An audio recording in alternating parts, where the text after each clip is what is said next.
أطلب منكم هذه الرسالة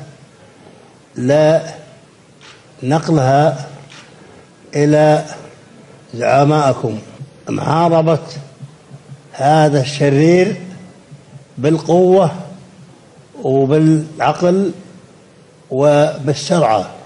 عمل الآن في الأمم المتحدة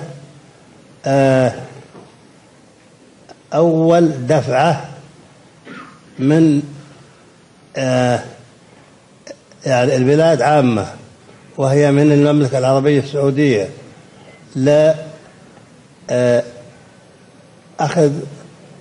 مكان لمحاربة الإرهاب، لأن هذا الإرهاب ما يبي له إلا السرعة والإمكانية. أنا متأكد بعد شهر يبون يوصلون إلى أوروبا، وبعد شهر ثاني إلى أمريكا، وأقول هالكلام في هالمكان وحطوا بالكم له.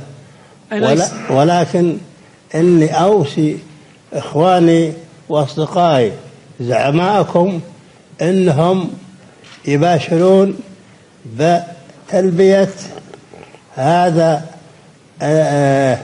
المكان اللي يخصص للإرهاب بكل سرعة.